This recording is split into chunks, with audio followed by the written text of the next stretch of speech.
We're not bad people, Mac. We're just underachievers that have to make up for lost time.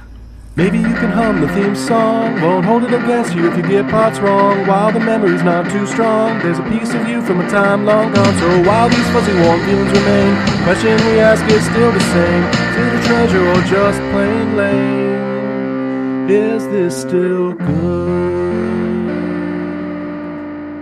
Hello and welcome back to Is This Still Good, a podcast where we're doing things. And one of the things we're doing in season 2 is comparing and contrasting different adaptations, reboots, parallel productions, etc. I'm one of your hosts, Sage. I'm another one of those hosts, Gavin. We're in the middle of a Akira Kurosawa miniseries. It's like Shark Week, but an indeterminate amount of time and only Kurosawa. Yeah, Kurosawa month. Every month is Kurosawa month when you're Kurosawa, which no one is currently. Rest in peace. Jesus. I'm assuming he's dead, right? These movies are from the 50s. Yeah, he's dead. Gav, I think he has kids, but sure. There's an estate. They're litigious, so I guess I should be careful. Gavin, I got a very important question for you. Ask away. Have you ever killed your boss? I don't feel comfortable answering that on a podcast. Fair enough. Today we're talking about the ultimate boss killer, MacBeth. We're talking about two movies. We're talking about 1957's Throne of Blood, directed by Kurosawa and starring, as always, Toshiro Mifune. A deep pool that he casts from, yeah. And a movie I'm much less familiar with, but you have been talking about for years, Scotland, PA, directed by some guy. Agreed. A guy who did this and nothing else. Billy Morrissette, 2001, with Christopher Walken. Scotland, Pennsylvania, correct. And who better to talk about Scotland than today's guest, Thomas Murray. That's right, my dad is back. Welcome, Dad. Hi, Gav. Hi, Sage. Good to see you guys. Likewise. And wonderful to talk about Scotland, PA, and Throne of Blood, two versions of William Shakespeare's Macbeth, set in wildly disparate locations than the actual Scotland of Shakespeare's version. But anyway, is going to be remiss from this episode for the most part. Yeah, I mean, we'll talk about. There's two other Macbeth adaptations that have come out in the last Only decade. two. Oh, okay. That I'm sure will get spoiled. Yeah, this week, I'm sure. Macbeth is a pretty popular story. Every Shakespeare play's had like 30 adaptations of it. I think that's the real reason that when you're in theater, you refer to it as the Scottish play, so people will shut up about it. Yeah. Does anyone know what that's about? I know Macbeth is a cursed play to talk about, but I have no idea why. Yeah. And if no one knows, we'll cut this.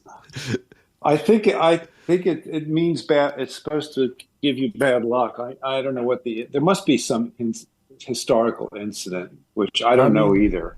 Yeah, that would be my guess. The play itself is a morality play around ambition, and theater kids or theater folk in general are a pretty jealous and rambunctious bunch. So maybe it has something to do with like just the illness that surrounds the play in terms of like what the characters are doing. It could be all too real on a theater set. I don't know. Just spitballing here. Refer to theater kids. I think you wanted to say they're a cowardly and superstitious lot. Sure. I am alienating so many of my friends. Our friends don't listen to this. So I've been sitting on that Scotland joke for a little bit. It made me very happy to introduce you as our Scottish experts. But the truth is, you're our Pennsylvania expert, correct? Yeah, well, I mean, within the sphere of this show, not on a national stage. So Scotland, PA is a fictional town, which is where this telling of Macbeth takes place. And I'm from just outside the Philadelphia area, but I went to college in central Pennsylvania. And when I saw Scotland, PA, and this was during the 70s, the details, the culture that the story takes place in was really spot on, I thought. Especially all the Camaros. The Camaros were the coolest cars available.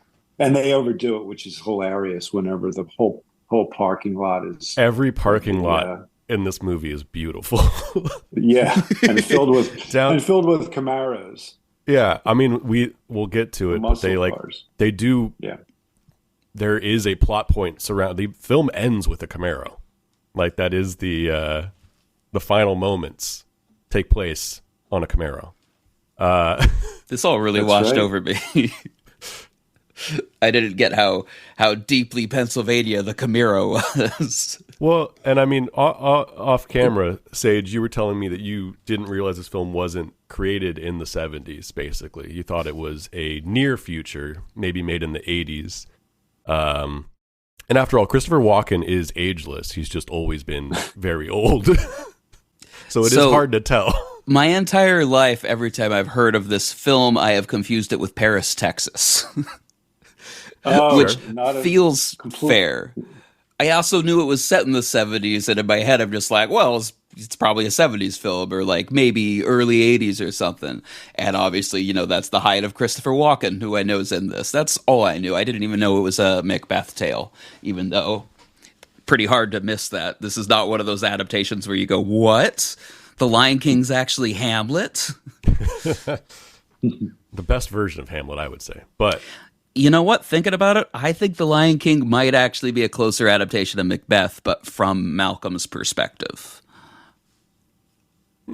I think people really just lean into the, there's a prince and there's an uncle. And I'm like, yeah, that's like all of Shakespeare's non-comedies are princes fighting uncles. Sometimes I do. Yeah, I get confused thinking about Shakespeare plays often and mixing them up in my head.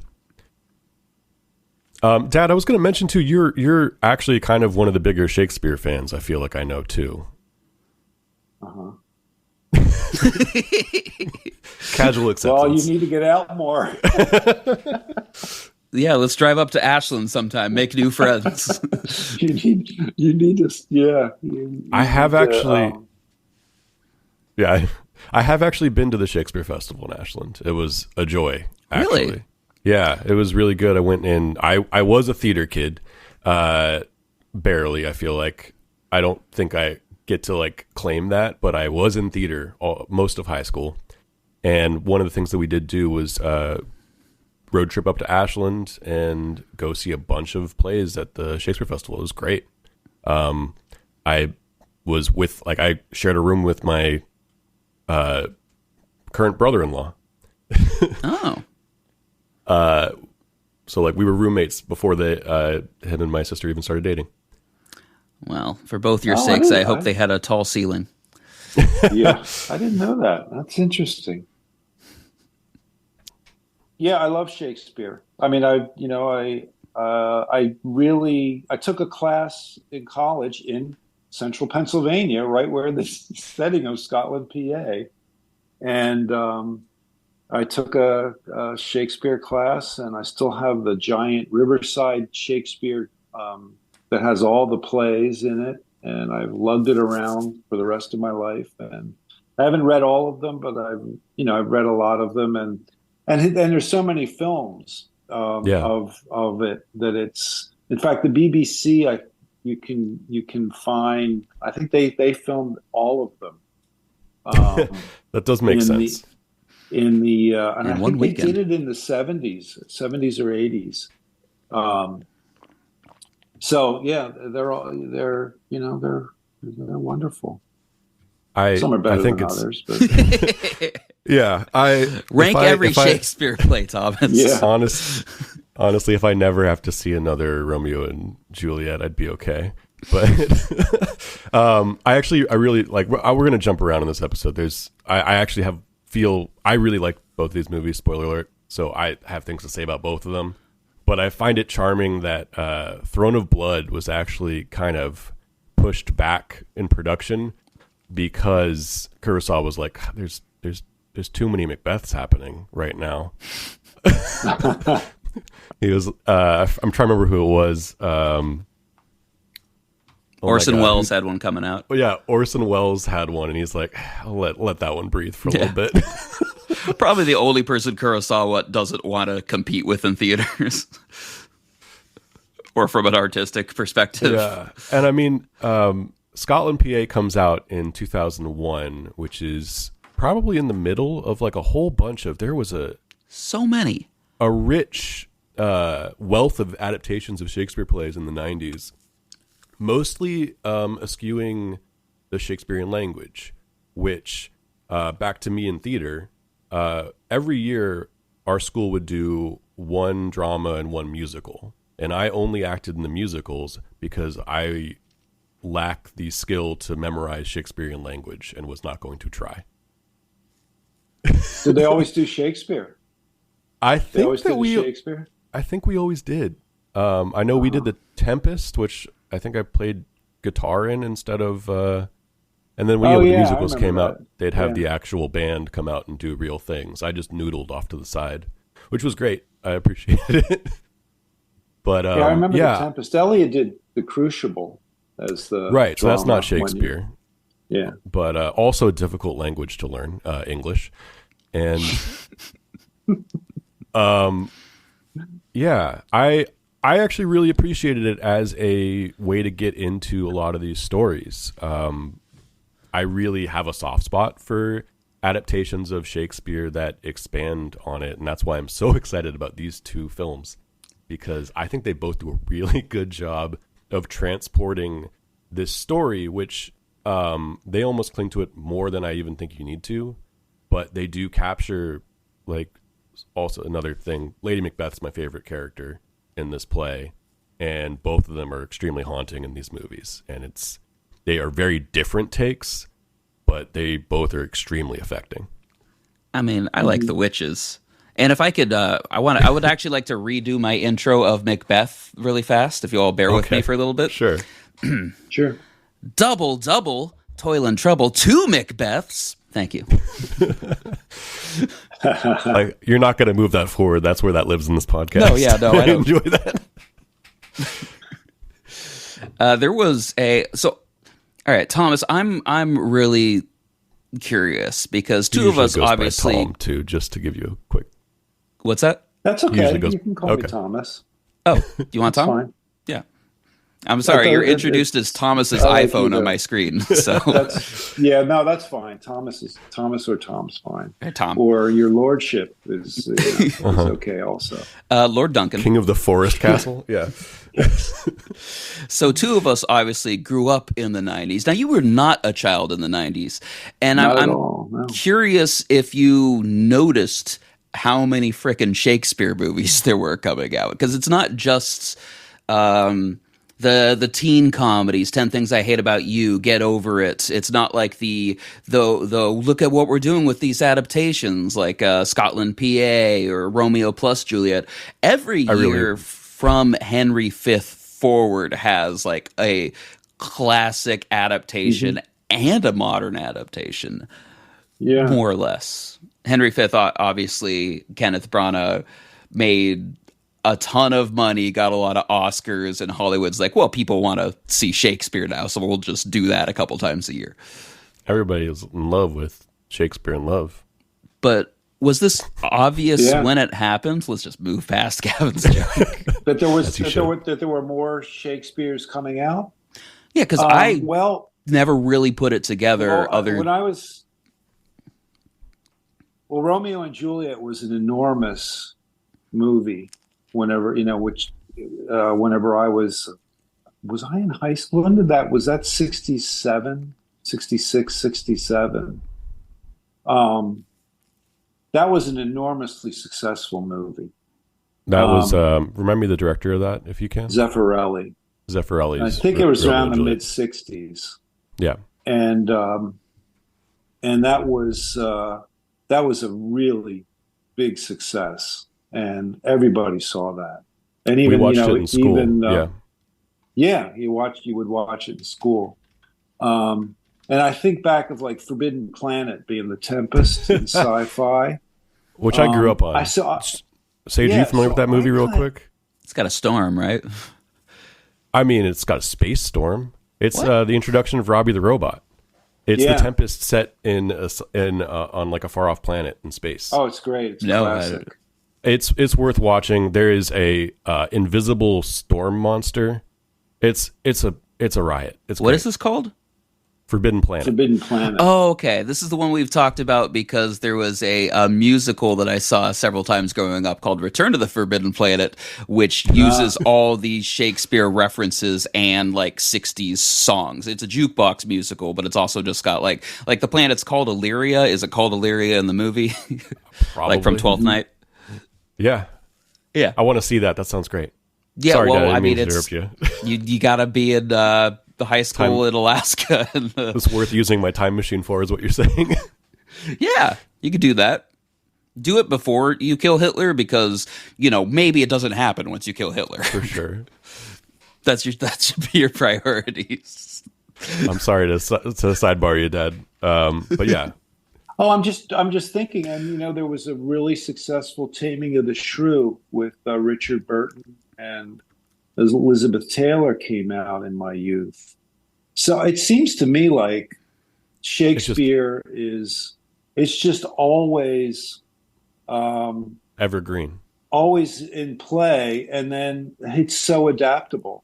Mm-hmm. And you can put him, like Clueless. You can just put his works. Well, Clueless is what's her name? That's Jane Austen. Sorry, Jane Austen.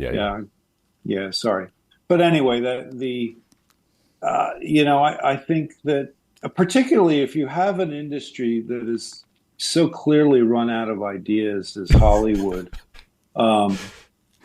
they just go back to the well of Shakespeare, and then the Europeans. I don't know. I think redoing the classics in the 70s, they were doing Boccaccio. They were doing, the Europeans were going back and doing, the Canterbury Tales, I think. So I think the classics always, the stories are just so good.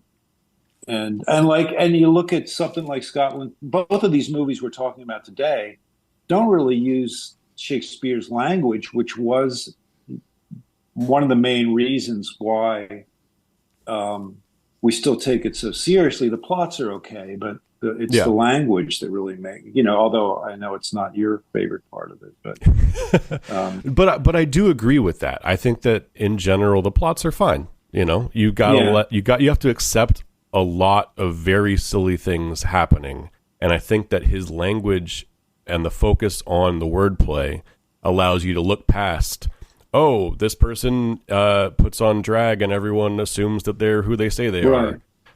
This very conveniently, people our backs are turned as they walk through the forest because fairies are distracting them so they don't see each other.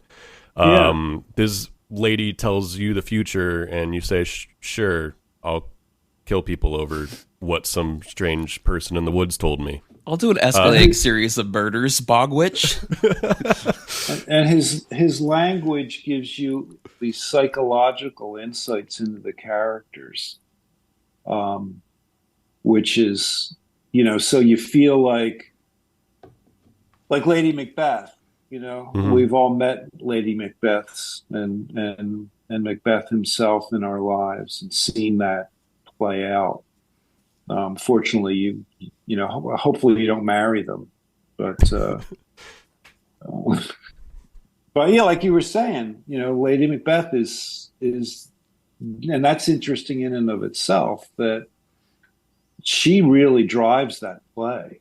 Yeah. And she is the most interesting. But anyway, I'm going to let someone else talk. No, this is all great. We bring you on for your segues, Tom.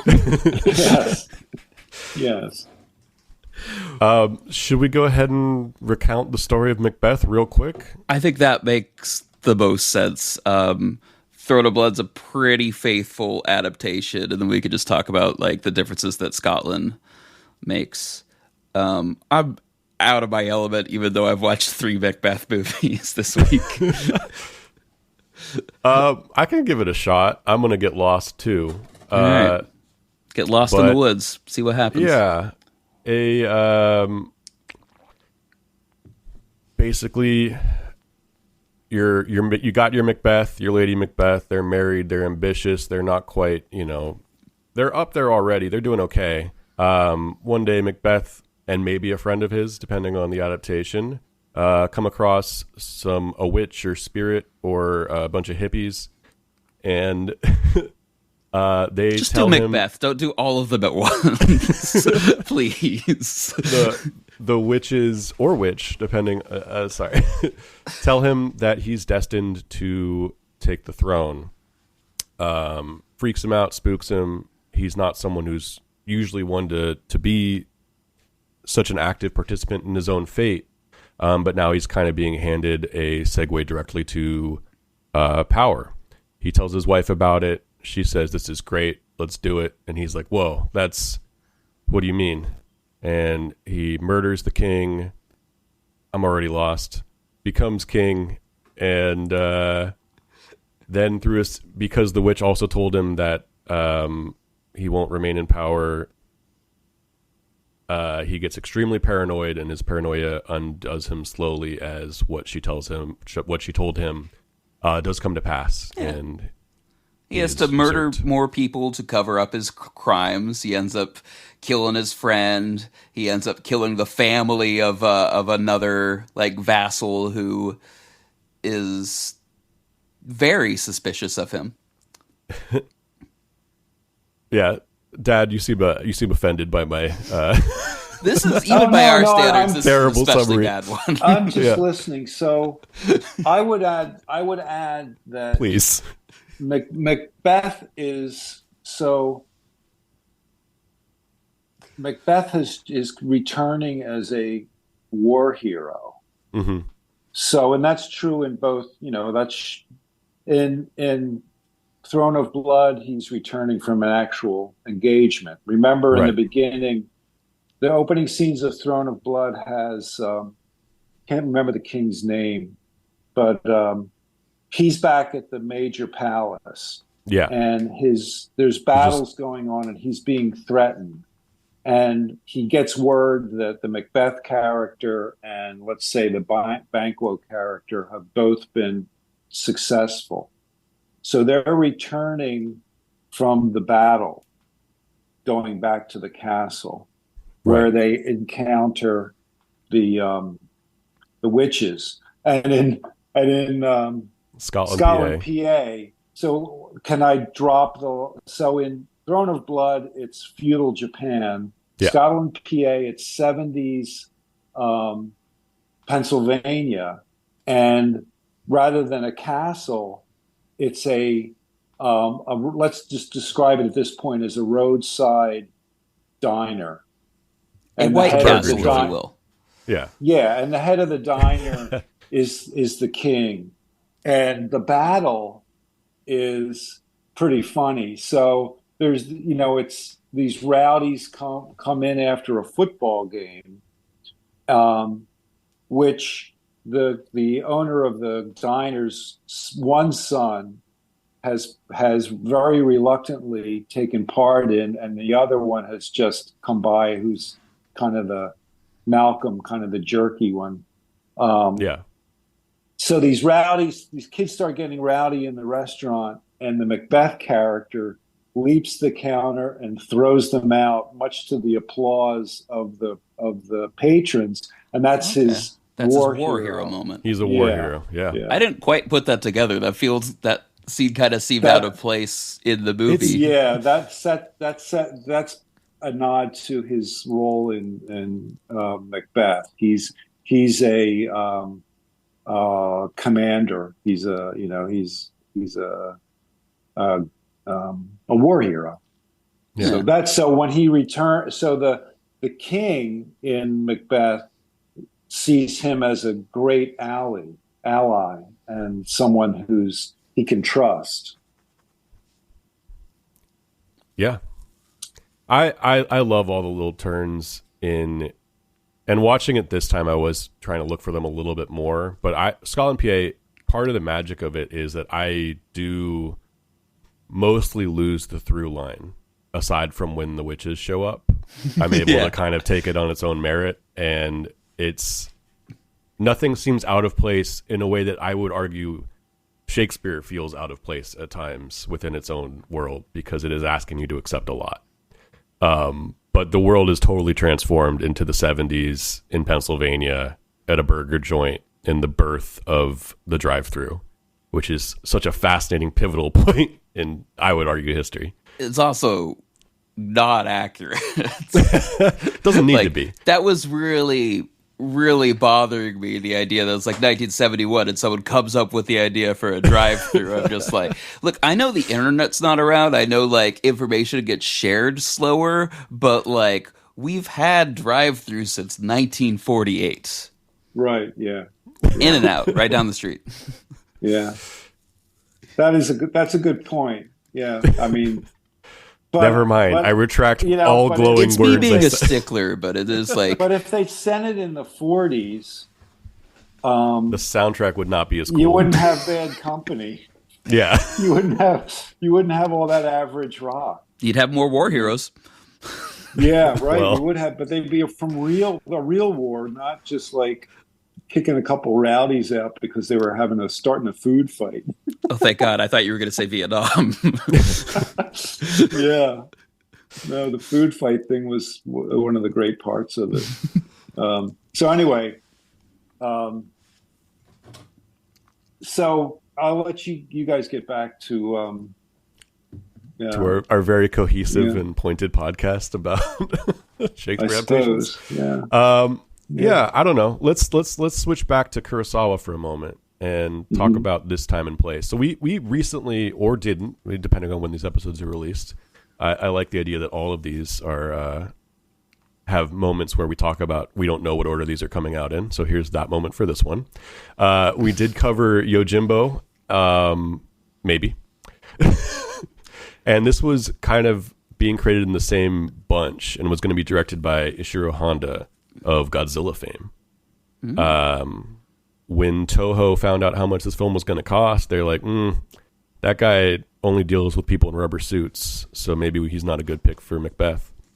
And although, what if, Godzilla MacBeth? I'll save it for pitches. So Kurosawa retook over the reins and directed this movie. Just talk a little bit about had any of you seen Throne of Blood before? Yes, I had. Negative. So when did you first watch Throne of Blood, Dad? Oh, I used to. Here's the boomer talking to the clouds again. That's why you're here, Dad. He is literally talking to the cloud.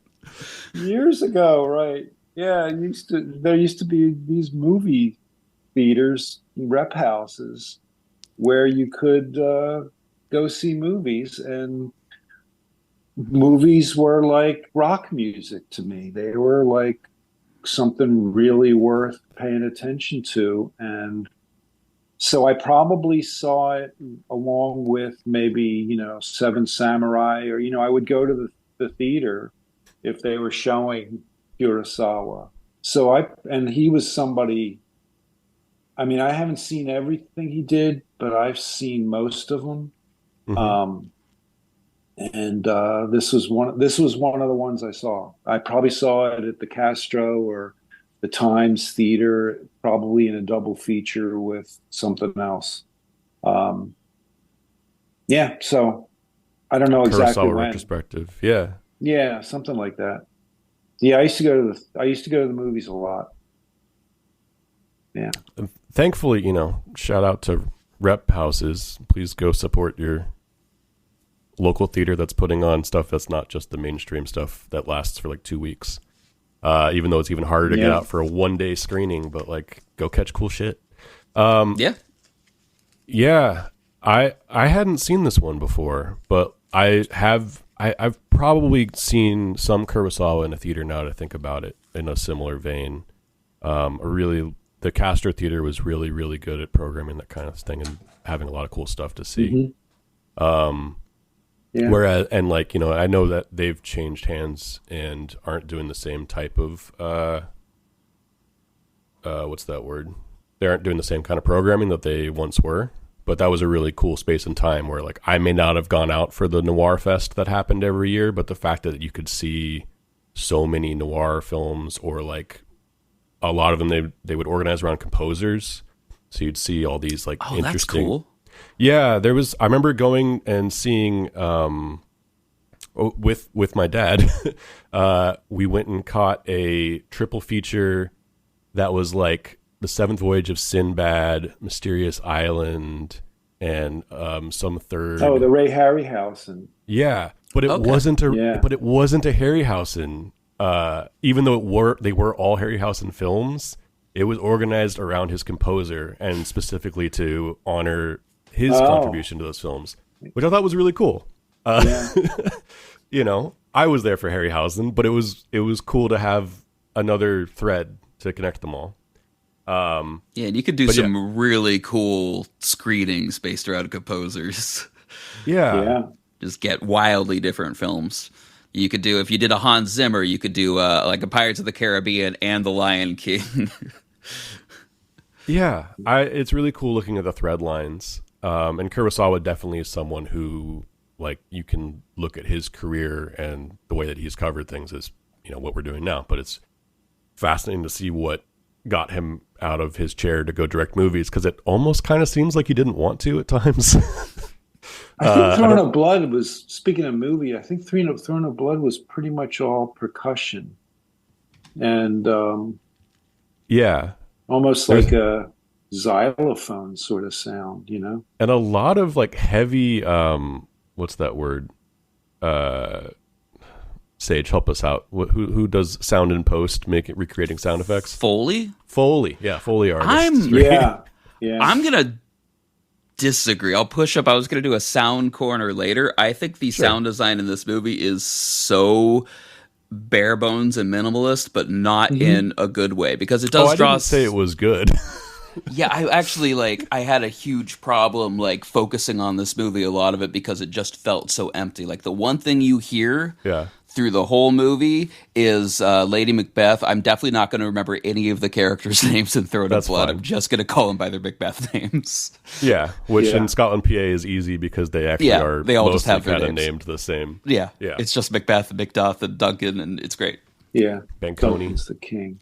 But you hear Lady Macbeth's robe squeak, and it is the most annoying sound. Right. And it is a Foley design, and I can tell because it's awful. But they're also choosing to remove everything else. So there'll be shots where people are walking around, and you could have those nice footsteps on those wooden pagoda floors. A little creak every once in a while. Yeah. And instead you have Lady Macbeth's robe and this awful sounding crow. Yeah, her feet. Yeah, I think that they did that on purpose to make her even more. I despise that they did. Yeah, no, I agree with you. I didn't like it either. Yeah. They do not try and make you side with her in this movie, and I don't think that they It's fair, but I don't have to like Lady Macbeth. I would just like to not be annoyed by her. Sure. I can't. She's not likable in the play itself. She's never. Sure. No. She's never likable, but she's seductive. She's likable in Scotland, PA. But she's seductive. She's still devious and evil in Scotland, PA. Oh yeah. But she's very entertaining in Scotland, PA.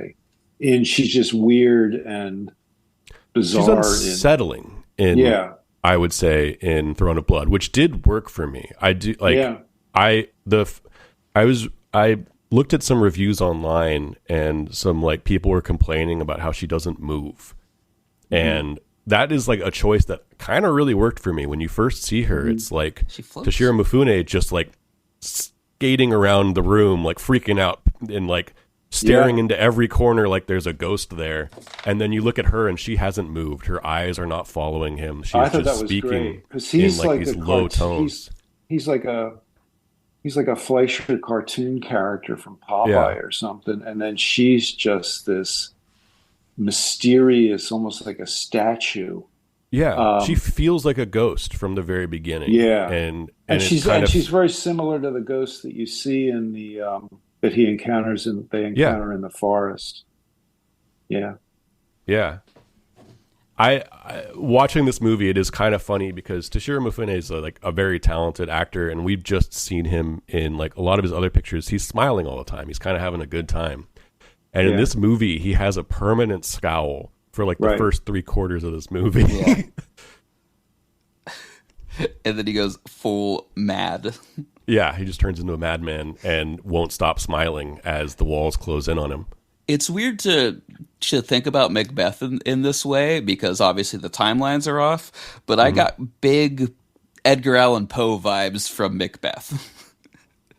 The idea of just like being like driven mad by prophecy, but being haunted by the things that you've done. Yeah. No, I mean, Which is only more of a Poe thing because Poe did it like 50 times. right. Well, and like the beating from the floorboards is extremely comparable to the blood on Lady Macbeth's hands. Yeah. And in this movie, I actually I still don't understand why they moved to the room where the traitor had committed seppuku, I think. Because the king But, was like, coming to stay. well, so they gave him Yeah, their room? they gave the king their bedroom, Okay. and they moved into the place where the murder, then the spot, the blood on the wall presages the blood that will come out of Lady Macbeth's hands. It's a haunting room. The set design in that room is like stellar, especially Yeah. for like a movie that's captured in black and white. To make something feel that visceral, where like you'd expect a heavy red or something in a different movie, to make the blood work in black and white, especially. And Kurosawa at this time, a lot of his movies, a lot of samurai films in general, are bloodless when they're making these. Like it's like you move a sword past somebody and they fall down. And this one, it's Yeah. all like weird stabbing. I don't super love the way they do violence in this movie, or sword violence, I guess. But it is all bloodless. But that room, you feel the blood in a way that like you don't in the rest of the film almost. You would think that there would be more blood in this movie that's called Throne of Blood. Well, and even the king being murdered happens off screen. Yeah. Yeah, right. You hear it. Well, what I thought was interesting, so that everything in the interiors, everything in general is so beautifully austere and simply designed and empty. And so whenever they come, there's nothing on. There's a couple of mats to sleep in and mats to sit in, and then this room has this like hoaxi kind of wave of blood into the wall. Everything, and it's sort of, to me, it's sort of like signifies bringing chaos into order because they're upsetting the royal progression of father to son. They're interfering with it. I thought that was really, really kind of cool. I thought it was interesting too. We were talking about how in Throne of Blood, Lady Macbeth is she's almost like a cipher. She's oracular, almost like another ghost. Yeah. You can't imagine her being a sexual being like you can in Scotland, PA. Yeah. And then to me, I thought you didn't get enough even capacity for guilt where she can't get the spot out, and then she dies off screen in Throne of Blood. You just hear that she can't get the spot out and then she's gone.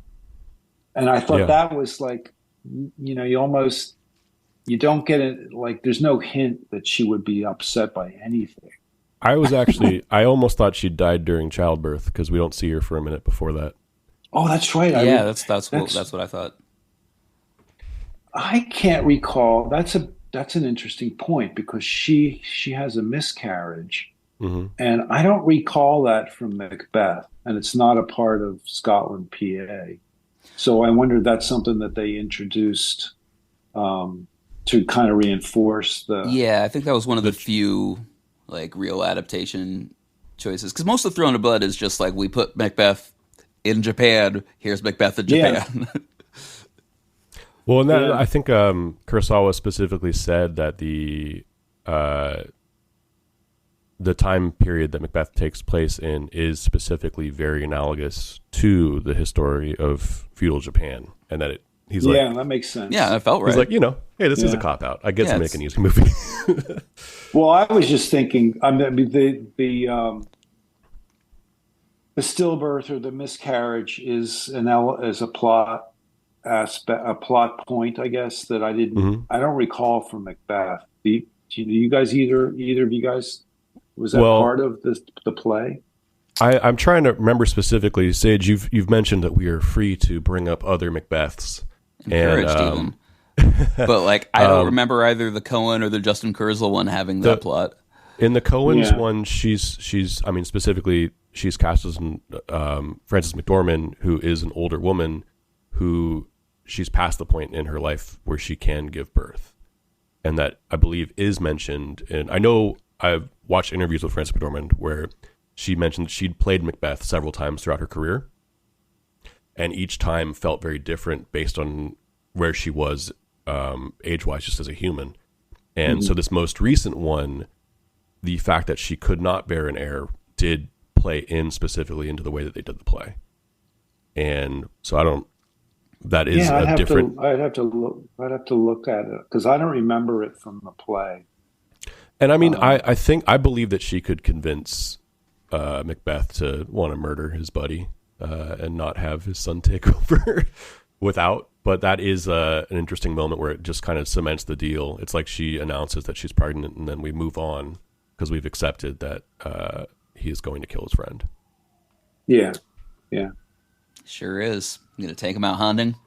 Well, one thing that I noticed right off the bat in rewatching Throne of Blood was the, he's such a great action director.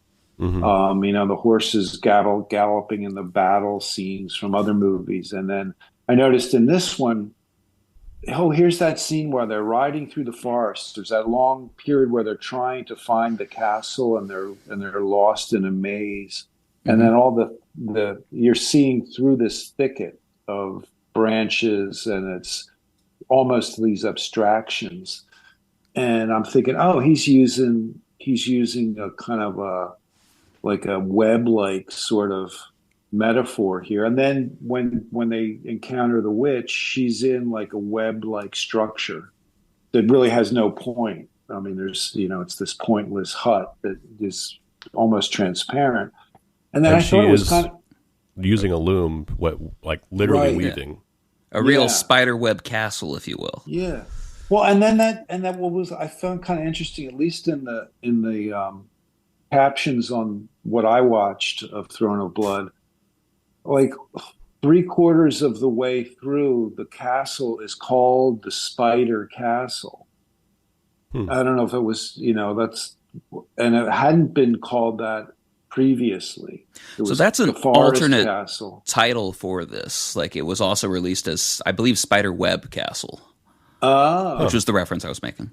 Yeah. So I'm guessing that it's kind of a funky translation where, when whoever did the captions, and maybe that happened in the Japanese also, where originally it's the Forest Castle, and it's very much the central place, but then it becomes the Spider Castle in language, where it's been they're kind of hitting you over the head with the spider metaphors or imagery before they start calling it that. And then even whenever he gets killed, he's hit by like 5,000 arrows that form this kind of web of arrows that he can't get out of. Just an infinite amount of arrows. I was not expecting like 3 minutes of him dodging arrows.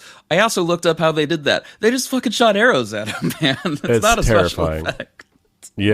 Really? No, Yeah, I I'm read sure that the too. ones piercing him were special effects, but a lot of them is just like maybe they had maybe it's not like human shooting it. Maybe there's like a crossbow machine, and No, it's humans. it's just humans. Yeah, shooting. no, I was reading the same thing, and they got like expert archers, and specifically the way that he's Wow. flailing his arms around is for his own survival. So when he like puts his hands that way and moves that way, they know where he's going to go, so they can miss him on purpose. Wow. It's terrifying. Amazing. Didn't need to happen like that, but it is effective. Yeah. I mean, Wow. it's more than it's what I will remember from this film. Uh-huh. Like Yeah. it's what separates and elevates it. Like I'm gonna be honest, little spoiler on my take of Throne of Blood. I was pretty bored by this movie. And a lot of that is because it's just like, yeah, I know the MacBeth story, despite how we fumbled through telling it earlier. I just seen other movies of it, and it's just when you're watching a movie where you know what's going to happen, what's appealing is like seeing what changes they made. And like I said, all they really do is set it in Japan. I feel like the movie that they do is kind of like the best example of like, yeah, that this is MacBeth in Japan, until you get to the end and suddenly there's like an army made of trees and an infinite amount of arrows. Sure.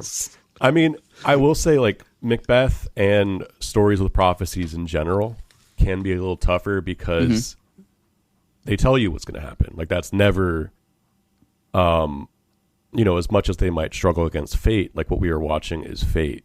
And I've always struggled with fate in like real life or even in conversation because I do find fate kind of inherently boring. The absence of free will is just uninteresting, whether or not we are guided by, moments in our life that are beyond our control and shaping our interactions and our choices. It's just not that interesting to think about. So to set a movie around a series of prophecies, and one of the toughest things is like that final when the spirit says like you're gonna win every battle until the forest moves, and it's like okay, cool. So we're gonna see a forest move. Great, Sure are. We sure are, buddy. Which is a better take of like the prophecy in the original Macbeth. I think that's 1-to-1. I'm remembering it from Tragedy to Macbeth, the Denzel Washington, Joel Coen film, which is basically he cannot be defeated by any man births of a woman, and the twist is that like Big Duff was from a Julius Caesarean. Caesar. Yeah, was sorry. Yeah. Oh no, you yeah, you cannot die at the hand of any man from a woman born. Yeah. And the reveal is that I think it's Macduff. Yep. Is it Macduff? Yeah. It is Macduff. Yeah, Macduff his mother had a cesarean. Which He I'm was gonna say that's dumb as shit. yeah, That's a dumb prophecy to base your third act twist around. I mean, Lord of the Yeah. Rings hinges on killed by no man, and it's like, well, That's a little more obvious. That's a little less forced, in my opinion. I think the motivation though is it's sort of like Hercules. That's like Sure. to give the guy in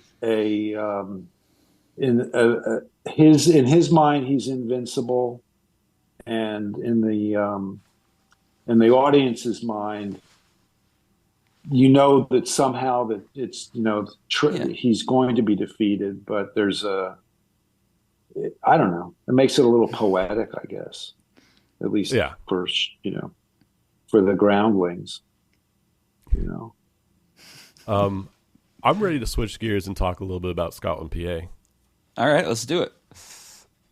So, Wait. Sorry. Before we switch gears, I have one very important cinematography question about Throne of Blood. Sure, shoot.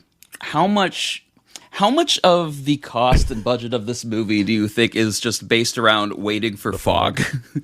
Okay, so a lot, actually. A lot. In Hidden Fortress, I declared it as a very foggy movie, and like I really buried the lead on that because this is the foggiest movie I've ever seen. Well, I guess I've seen The Mist and The Fog, but I have not seen those. So Yeah, no, apparently, so a lot of the sets that they're shooting on are built in normal places, like on backlots, but a lot of it, a good portion of it's also built at the base of Mount Fuji, because that's the terrain that they wanted. And Mount Fuji specifically has a lot of fog, weather-wise. Yeah. So they literally built a set in a very unforgiving terrain in order to get that fog that they were going for. Were they just filming that suicide forest? I mean, I don't know the topography of Japan well enough to answer that question. Well, but. I mean, the famous like suicide forest is at the base of Mount Fuji on, I believe, the west side. Maybe. Mount Fuji is a very large mountain as well, so okay. Oh, I didn't know there was such a place. I mean, Fuji, yeah, but not the suicide forest. Yeah, there's a forest that has an extremely high number of suicides in it. Wow. Throughout history. But yeah, I mean, and they took, because Mount Fuji is volcanic too, they took the soil from Mount Fuji to help build and decorate their sets that they were building elsewhere in order to get it more cohesive. Which again, I don't know how useful that is in black and white, but but it is a really, like, speaking on that, like, I know that they, in dealing with fog, like, it's so easy to get overboarded with fog. And there's moments where I'm watching them travel around and I get the idea, in general, much like in the actual play, in the Macbeth play, they are just kind of surrounded by fog, which is a trope that I hate from Shakespeare, personally. I hate it when characters are just lost in the fog. It seems lazy. And it's something that happens. I get that you're on a stage play, and that's like the way that you can kind of create a background really quickly and simply and get people having private conversations. Yeah. We've had versions of smoke machines for millennia. It's the oldest. But obviously you can't, there are sequences in Throne of Blood that you just cannot fill a forest with a smoke machine. Sure, yeah. You could fill a room. You could like make, obviously that bog witch is like going to be artificial smoke at some point. Sure. And I'm sure there's that's scenes where it's just like two people sitting down talking and the background is just fog. Yeah. And they're having to, like, everyone's being painted, a lot of stuff's being painted black to really, like, up the contrast even further so you can see them in the fog. There's a lot that they're making specifically so they can keep the fog elements that they want to keep. The ghosts, too, are, like, you know, I think that's mostly just a lot of white paint on people so that they almost are translucent in amongst the fog, because you've got to really up that contrast if you are already dealing with something that's very light. There's a nice ghost touch later where they just like clearly like just shine a spotlight on them. There's a lot of moments that are very fun where they're like, you can see all the stuff coming, and like the tricks that they're using are pretty like simple. The idea that like when they move through the ghost area after the ghost is gone, and then they look behind them and you're like, oh, well, the camera's going to pan back out. We're going to see that hut is no longer there. It's still fun. Like, it's all very, it's like, endearing maybe isn't the right word, but I find it endearing. So maybe it is the right word. Well, I mean, for one of the things I really liked about Kurosawa's movies is they're very visual and they're beautifully composed. And and the guy was pretty prolific painter, from my understanding. Huh. So and I think of like, you know, the color stuff later, Ron and I can't remember all the names of them, but with these giant battles, like the Seven Samurai, but that's still black and white. But yeah, I mean, the Seven Samurai story is pretty cool. But what I remember is just these epic horses riding through and the battle scenes. And in Throne of Blood, I mentioned earlier they're riding through the thicket and the web, you know, surrounding them, and I kind of enjoyed that. It got a little repetitive, but I did like. It's like we're looking at paintings, you know. You could think of them as stills. Must have been really beautiful. It does get repetitive, yeah. Anyway, that's my favorite part of that movie. I think is the painterly quality of a lot of things, and then Lady Macbeth. Lady Macbeth is unforgettable. Just weird. I will say, Gavin, if you have a problem with fog used as a source in Shakespeare, you will not like the 2015 Fassbender Macbeth, because that is a foggy ass movie. That's probably foggier than this one. But my God, the battles! That is saying something, man. So hopping across the pond to Pennsylvania, Yeah, several. Yeah, the a couple Pacific ponds. Pond. Yeah. So Scotland, PA. Had you had this was your first watching of this, Sage? I think I'd probably be unaware of this movie completely if you didn't occasionally make references to it. Yeah. And Dad, I'm assuming that we watched this probably together for the first time. I think so. So I'll take the I'm intro on of this 20%. one. My battery just told me I have 20% left. Cool, So that's our timeline. Yeah. Yeah. So I think Scotland, we PA. watched it together. Yeah, Scotland, PA is one of those movies that we got at Tower Video, which was the local rental house near us. I think I picked it out because I was old enough to know what Sundance was, and the branding on this DVD is a wonderful. It's a oh my god, how am I forgetting? It's a metal spatula with a drop of blood, like a bit of blood dripping down it. Okay. And then bigger than the name of the movie is Sundance printed on the top of the DVD cover. Okay. So it says Sundance, and then it says Scotland, PA. And then underneath it's got 3 cast members' names, and the last of which is Christopher Walken. So I went in on the fact that it's a Sundance, thought it was good enough to screen it. There's a bloody spatula, which is a very cool, simple icon. And then Christopher Walken is one of our greatest living actors. And is it the image that I saw on the cover of Christopher Walken with just a carrot in his mouth and Nope. an apron? No. Okay. No, that is a streaming little image that is a great image. It's a great image. It's not in the movie. It is. It's No, at the very the end. scene of him eating a carrot, but like that is not a screen grab from what's in No. the actual movie. Because I was waiting the whole time, and just at the end, it's a very. I really love that ending. I like the idea that MacDuff's a It's great. vegetarian Yeah. who takes over a burger shop, and it's just suddenly empty.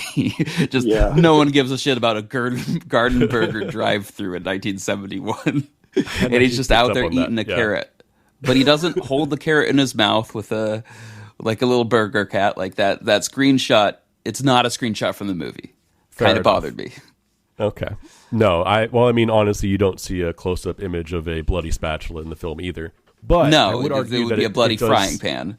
It does sell the it sells the movie in a way that I would argue works. Yeah, I buy that artistic license.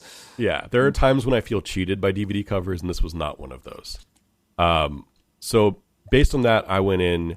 Obviously, this is MacBeth, just set in a burger joint in the 70s with a very ambitious couple is not the right word. A couple with a very ambitious wife and a very complacent MacBeth, who through a series of hijinks cause a lot of murder and take over a burger chain.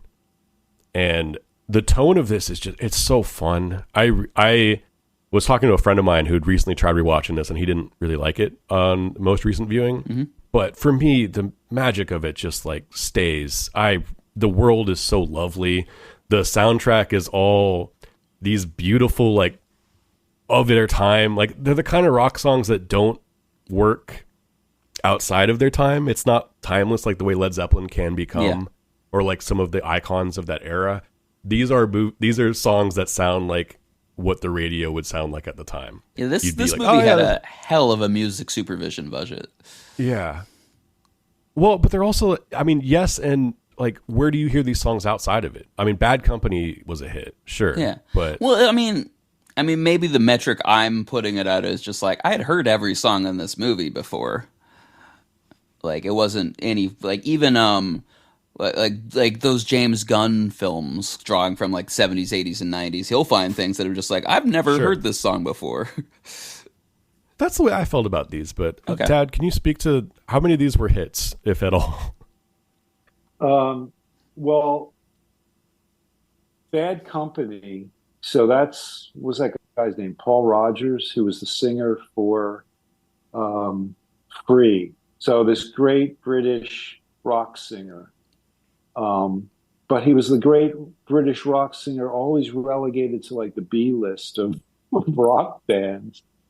And so Bad Company they were really big, but even then, like I remember reading a review. I used to read reviews of rock albums, and the Mhm. guy says, "Yeah, these guys they play meat and potatoes rock, and their recurring theme seems to be that we are bad men, and we do bad things, so we're bad." It's like, I do, yeah. The fact that you can listen to Bad Company, the song by the band Bad Company off yeah, the album Bad Company, right. I find extremely endearing. It's It's good hilarious. branding. Yeah, and they were yeah. I think the "Can't You See" by Marshall Tucker is one of my Oh, so favorite. good. Yeah. Such a great song, and it fits that thing so perfectly as a Closes description out. of Lady Macbeth. It's Yeah. great rap. And then the one fake original one, the driving the Pennsylvania Turnpike by Mm. that bar band. It's like so perfect. Like Didn't if even no know it was one, made for the. Yeah, I did it not had know. to have been made for that movie. Yeah. And it names all these dinky little towns in Pennsylvania, which unfortunately the movie was shot in Nova Scotia, but Yeah. it's not that important that it looks enough like Yeah. This was the first time I Pennsylvania. realized that, to be honest. Upon Me the too. rewatching, because I never hadn't read the watched the credits. trailer. Yeah, yeah. I will Um, say, when you type in Scotland, PA into Google Maps, a place does show up. There is a place called is Scotland, PA. there? Yeah. Oh, I didn't know Might that. have been That named doesn't after the surprise movie, me. though. I don't Yeah, think right. so. I think this I'll have to town's look more it than. up. It's like a small suburb outside of like Chambersburg. I don't know if that's. Oh yeah, I know where that is. So Gettysburg would be the biggest. That's along the border of it's like around York, Gettysburg. So that's around Yeah. the southern border, the Mason-Dixon line. I mean, the fact that there Yeah. is a York is also Pardon? telling. The fact that there is a York is also telling. Yeah. Now it's an I- unincorporated community, so it's okay that this passed through your Pennsylvania expertise. Yeah. No, it's Pennsylvania used to, I don't know if it still does, have the largest rural population in the entire country. There's so many small towns in Pennsylvania.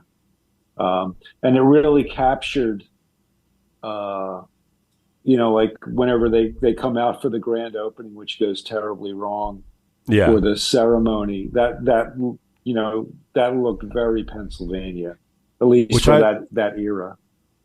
I'd forgotten, like, that is, that's the moment in Throne of Blood where he starts seeing his dead friend's ghost at the same victory lap, basically, that they're taking. And in Scotland, PA, he sees his dead friend Ben Coney in the audience of this televised thing, and you've got I'd forgotten that was like such a one-to-one. I really like specifically too, the language in this movie is very charming. Everyone's doing a huge performance, but everything feels very natural in a way that I think weirdly the 70s, I don't know if language has changed that much since then in a certain sense in my ears. We have a lot of like different words and stuff, but that's where to Slang's me, changed a lot. that's like when I read Stephen King, that's like the most comfortable version of language, and I feel like he tends to write in that kind of 70s language. But everything just feels natural, and there's no one's saying groovy or anything that sounds out of place the way that like the 60s can. I feel like that's for some reason where modern entertainment kind of picked it, which, I mean, granted, this is written in 2001, so. He dropped a lot. Malcolm drops a lot of F-bombs talking to his dad. Yeah. And, I don't, that seemed a little over the top to me, but that might just be I would never drop an F-bomb talking to my dad. Whereas So- Gavin, Right. Yeah. Yeah. So I don't know what, but that might not have been true of as much as I think it was, but it seemed like that felt a little out of forced. place to me. But I mean, you gotta. I think it's maybe. like, again, trying to make it feel like he would kill his dad too, which is like one of the plot points is he is framed by Lady Macbeth for his dad's murder, which is committed. Right. I feel like I'm jumping around a lot, but the scene where Macbeth decides to kill, is his name Duncan? Yeah. Yeah. They have him kidnapped, or they have him tied up with a knife and a gag on his mouth, and he's being dangled over a fryer, where they get the code to stage it like so it looks like a robbery, and then. It's also a robbery. Yeah, it is also a robbery, but they drop basically him in the use fryer. that money to buy the place. Yeah, I hadn't thought of it that way. It's for me, it's so hard to talk about this movie because I just get caught up in it. It is such a transporting film. I just get totally lost in the world and the characters. It moves very quickly. Everything is like motivated, but like you get to watch the characters make all these decisions. But not in like the way that, like, when I think about Hamlet, I get a little exhausted just listening to the monologue on monologues he never really makes decisions. He just kind of talks about making decisions. You never know if he's going to be or not be, you know? Yeah. It's constantly, the man is insecure. He's just constantly questioning himself. Yeah. Whereas, Macbeth is, you get to watch these people make decisions and act on them, especially in this telling of the movie. And when they don't make decisions fast enough, the decisions are made for them, which is something that you do watch happen a lot in this movie, i.e. Duncan falling into the fryer in a moment of inaction that like is entirely Macbeth's fault. Like, it doesn't release him from any of the guilt or causation of it. But this movie keeps going at a pace that you get really caught up in it. The cinematography is like super clean on it. Both of these movies, at least the version that we watched, or that I watched of both of these, you really feel the technology that they're shot on, though, in an interesting manner. Yeah. This is like, you feel the film grain on both these movies. You can see Hair in the Gate in Throne of Blood occasionally. You really see the grain ramp up in both these movies. There's almost like a fog over Scotland, PA, where you like just see the film grain. And I don't know if this movie is ever going to get a re-release, but that's something that they could clean up if they decided to, but it also like lends a texture to it. Yes, the 70s were very grainy. Like the 30s were in sepia. Yeah. It's that sort of thing. Yeah. It just, you'd go outside wild. And everything would be spotty at night. Yeah.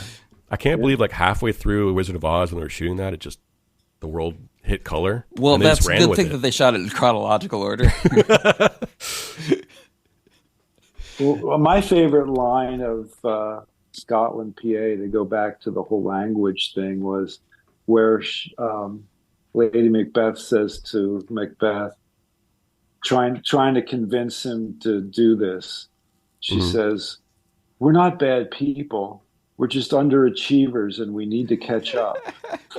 Yeah, I thought that was really fun. I like the fact that. And they used that.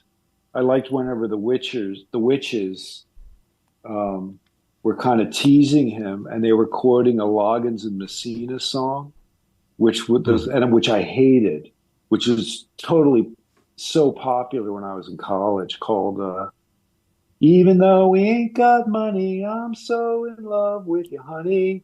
Mm-hmm. And then she quotes that song. She says, "It's not so great when you're in your 30s, you know." I thought that was really cool. The one painful moment for me is when they're like, Mac. And then he's like, "How'd you know my name?" I was like, "That's your name? We were just, you just call people Mac." Yeah, I like the idea of having the witches be, hippies who are in a throuple. Yeah. Like, that's great, but at the same time, call back to this entire podcast. One of them is Andy Dick, and that fucking sucks. That was the one text I sent Gavin while watching this was, "Ew, Andy Dick is in this." Yeah. I think he does wind up working for the movie. This is one of the few times that I think he is, but he's a deeply terrible person, and you know, he a little bit of him goes a very long way, whether or not you're thinking about his place in life and not. I'm not. I just don't enjoy watching him in things or being characters. Yeah. Well, I've heard his name, but I don't really know. He's one of the witches, but I don't know. Yeah. Which, you know, He's the one. He's the one who is, I think, blonde and wears glasses. And okay. we could probably cut this out, but he's a lot of people accuse him of getting Phil Hartman killed and getting a lot of people addicted to drugs in the like SNL world. Oh, I didn't know that. It's a whole thing. Yeah, but like more relevantly during this time, he would just show up in movies and ruin them for a little bit. Yeah. Like, what was the movie? Dude, Where's My Car? Our worst episode, if I'm being honest. Yeah, Andy Dick shows up and just like derails what's already an unfocused movie. He is good at that. You know, I mean, I love the movie. I love Scotland, PA, especially having lived in the central Pennsylvania during that era. Camaros were not everywhere, but they were really cool. They were like about as cool as like a working class kid in Pennsylvania's parents could afford to buy them. If you had a Camaro, you were pulling girls. That's what I hope you were going to say. Yeah. You know, the shitty, the stereos, you know, rock block. What does that mean? What is rock block? Everyone it was just some gimmick that the radio station, you know, there were still regional radio stations. So, Sure. I mean, I used to call into the Lock Havens radio station and then ask them to play Leon Russell or something. And then they would, you know, they would cover the high school basketball game. You know, it was very small. Yeah. And those, you know, those stupid little radios. And then you'd have this, you know, the biggest speakers you could afford, you know, to have, and albums. The posters were hilarious. The gay brother was really funny. Yeah. That was very accurate too, because I think it was really funny.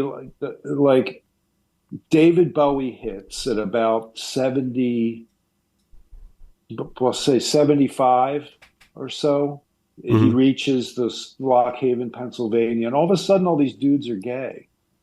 And like the year before, we kind of had some, you know, suspicions that this is something people did, but it wasn't. You know, it was still like undercover. Mm-hmm. Yeah.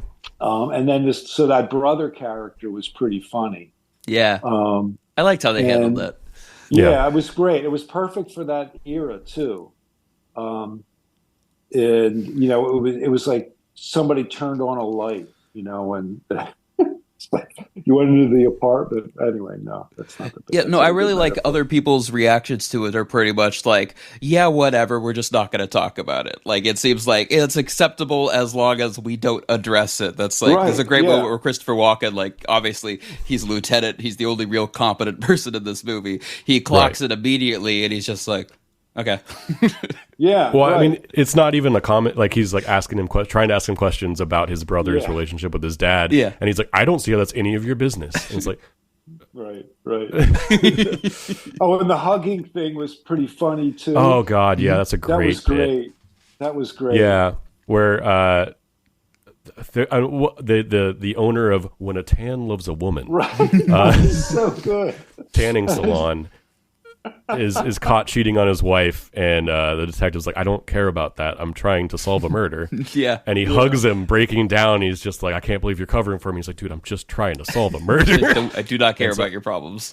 Unless your problems are that you killed someone, I do not care. But what I loved was all the people who were watching it unfold just thought that was the way they do things. Like, yeah, with this that's guy the way from big out of city town, cops. They hug. They're all huggers. They're all trying to stay on top of it and not seem like small town folks. Yeah, and that was kind of like, I think people hugged I think when I came out to California, there was a lot more hugging going on outside of, family units. That was Sure. pretty funny. Yeah. There's also like the cop, which he's a very simple man, can't seem to do anything right, and that manages to like fold perfectly into the big climax is Macbeth has taken his gun and is holding him hostage in order to get the detective out to kill him, to eliminate his last, like, he's just like, if I just kill a few more people, maybe I can get away with this. And the simpleton sheriff or deputy knows his gun doesn't have bullets in it, is like his undoing. That one moment of like reclamation of this character I find very charming. Yeah. And then Christopher Walken tackles Macbeth onto a Camaro with horns, thus ending his rampage. Just very charming. What one big difference that happens when you set it in like a small town and the power struggle is about like who gets to control a burger joint.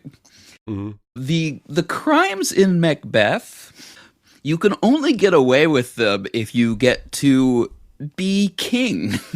Right. If you get to be the leader, you could get away with crimes until you get shot with an infinite amount of arrows. Sure.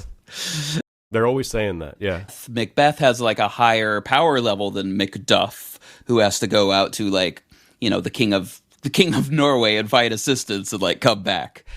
I think that was a part of the original play. Yeah, pretty close. But yeah. If you're sitting at a burger joint, Macduff is a lieutenant and he's got a lot more power and can arrest you.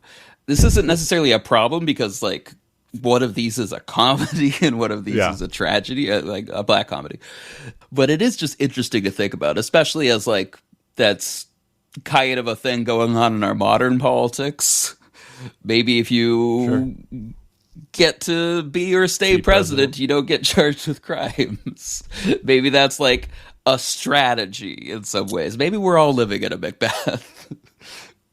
Really pulling a Macbeth. Yeah. Is it time to review these movies? Should we? I believe it is. Tom, you may not know this, but since the last time you were on for The Exorcist, we started a streaming service, and it is just hemorrhaging money.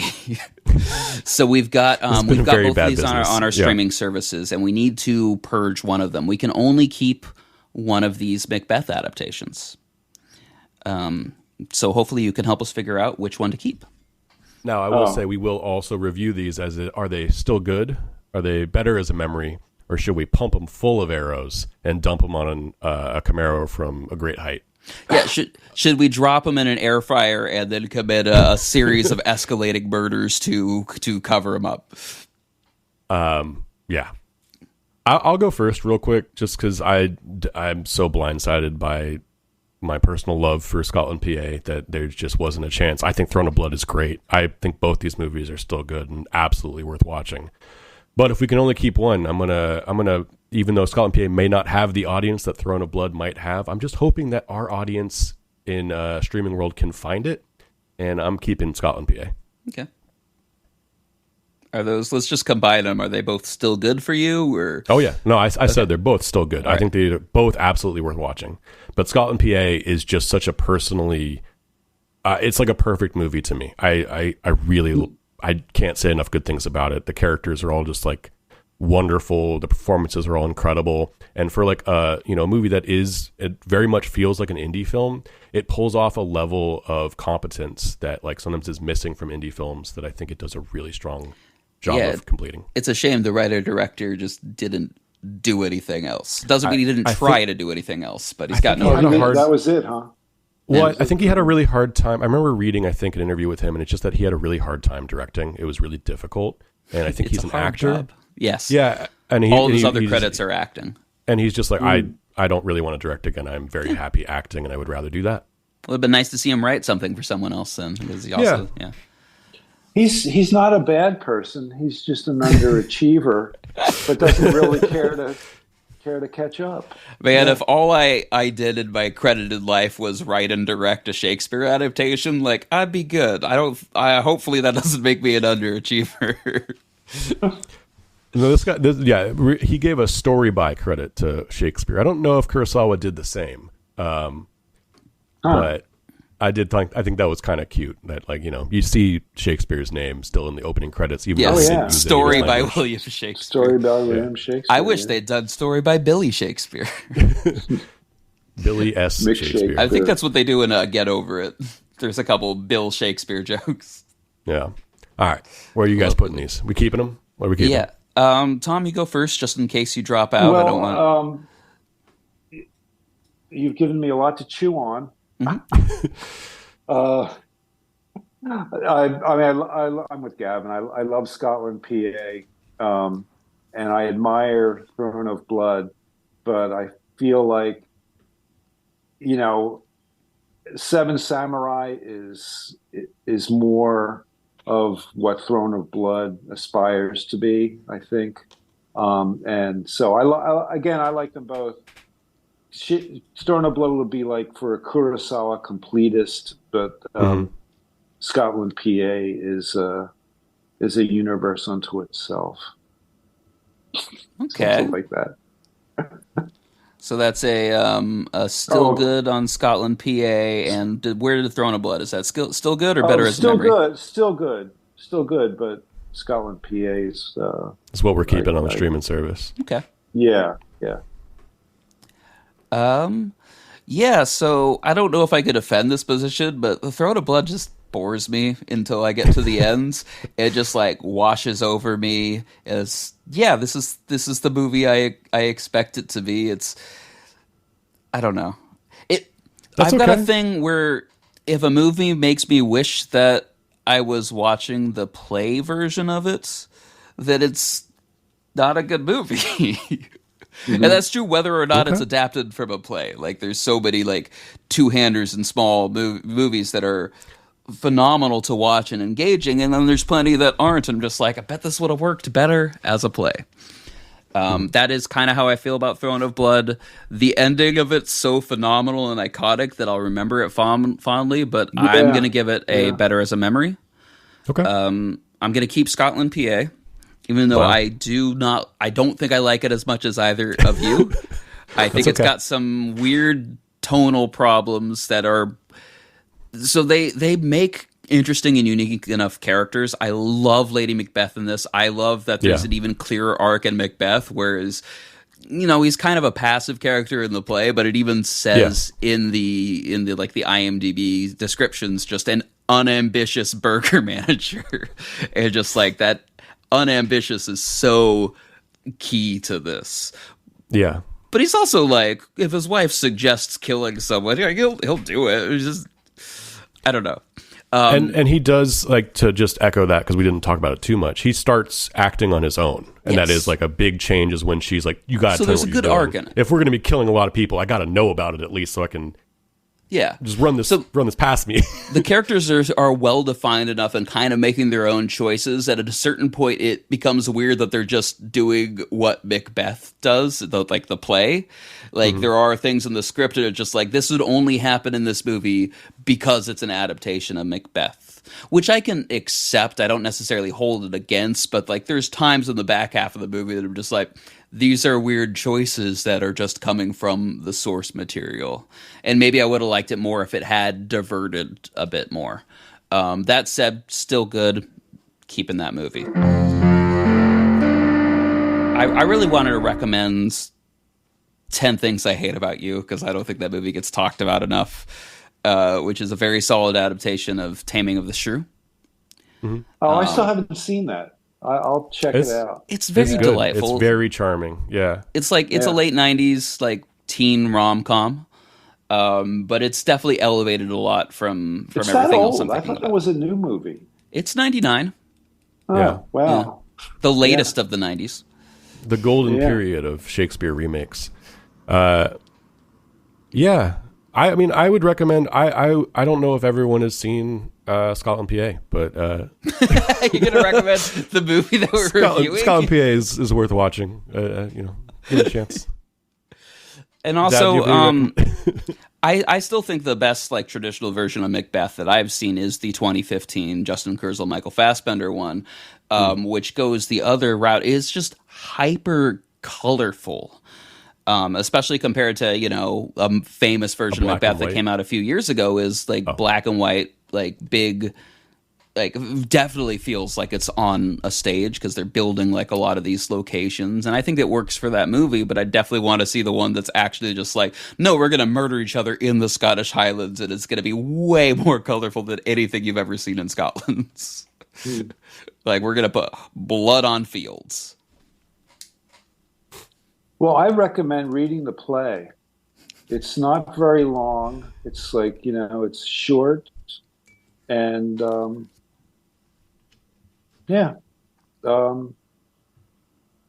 recommend reading the play. A little known author, Billy Shakespeare. Bill Shakespeare. Give him a chance. Billy Shakes. Yeah. All right. Dad, thank you so much for being back on the podcast. That was really fun. Yeah, that's a Thanks delight. for inviting me. It's a delight to have you. Yeah. And All right, I'm going to audience, sign out. You guys have a great day in sunny Cal, and I will in sunny NorCal. We'll do. all right. All right. Adios, amoebas. That's how we should end every podcast, Kevin. Yeah. Audience, if you're liking the Kurosawa series, great. If you're not, don't tell me. But you can come back next week when we're going to have Seamus back for Hidden Fortress and a little tiny, another uncommon movie that Gavin grew up with called Star Wars. So until then, All right. don't Bye. kill your boss. Or if you do, just make sure to commit a series of escalating murders so that no one finds out about it. And become president.